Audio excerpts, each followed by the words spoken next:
Thank you. We are at University of Ilorin Teaching Hospital in Nigeria, where we want to present a case of growth hormone deficiency, which laboratory supported our pediatric endocrinologist in solving the problem. Professor Adesina is a pediatrician in endocrine interest and endocrinologist in pediatrics, and who contacted the laboratory to confirm what they are suspecting in this short stature patient. She will give us more details about the patient.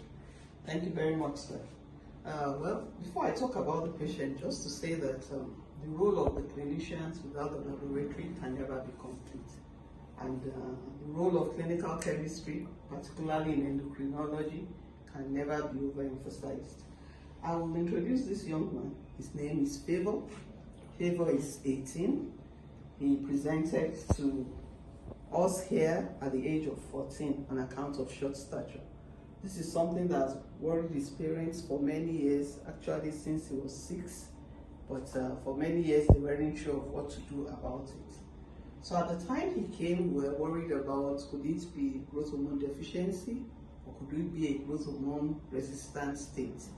And the only way to know for sure was to send for a confirmatory test, which the clinical chemistry laboratory helped us to do. Okay, thank you. So the request was received from pediatricians from Professor Adesina in endocrine unit on account of short stature in this patient. Okay, so we make a choice of dynamic function test to evaluate the growth hormone status in this patient.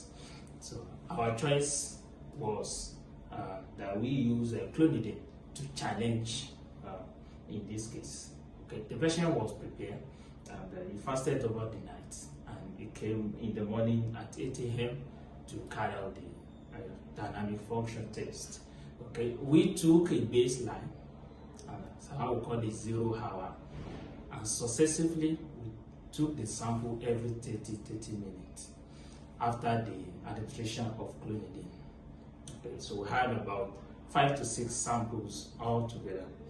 In all these, the growth hormone levels were lower than the cutoff, and on this basis, we make our laboratory diagnosis of growth hormone deficiency in the patient. So this was contained in the results we sent to the. On getting the results, we started Favor on growth hormone injections. As we all know, growth hormone is very expensive all over the world, and Nigeria is not accepted.